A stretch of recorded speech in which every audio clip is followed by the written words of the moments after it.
Pero bago yan, bad news naman sa Golden State Warriors. Dahil ang kanilang 4-time NBA champion player na si Draymond Green ay hindi naman nag-practice ngayong araw para sa kanilang kupunan sa Denver. Lalo at meron daw itong iniindang left calf tightness. Kaya naman questionable ito sa magiging laban nila bukas sa Denver Nuggets. Pero ayon naman sa head coach ng Golden State Warriors na si Steve Kerr, ay ikonsidera na rin daw itong si Draymond Green na hindi maglalaro bukas laban sa Denver Nuggets. Kailangan daw kasi nilang i-manage ang calf issue ni Draymond.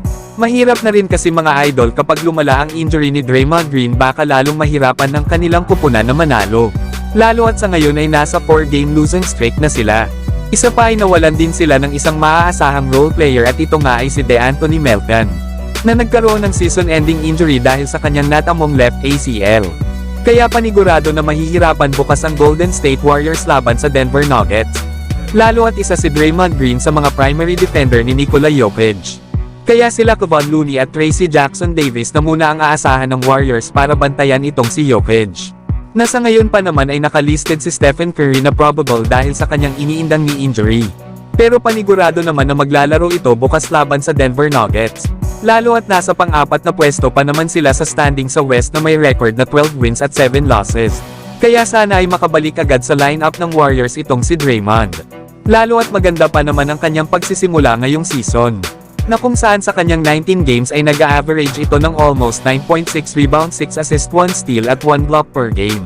Na meron naman itong impressive na 43% shooting beyond the arc.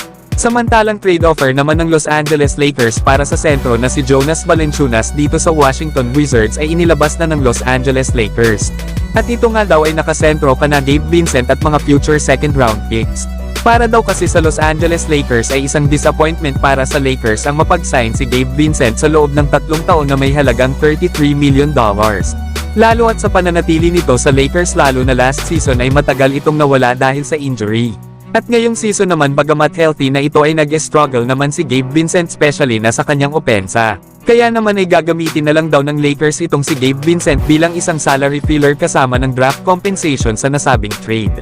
Pero kahit may trade offer na ang Lakers ay hindi pa naman sigurado kung tatanggapin na ba ito ng Washington Wizards.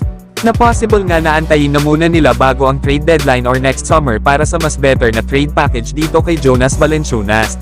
Nasa kanyang ang 18 games ngayong season ay nag-a-average ito ng 12.7 rebounds at 2 assists per game. Isa nga itong stretch big man na malakas pang kumuha ng mga rebounds. Kaya malaki din ang maitutulong nito para sa kupunan ng Los Angeles Lakers. Pero kayo mga idol, ano ang masasabi nyo dito?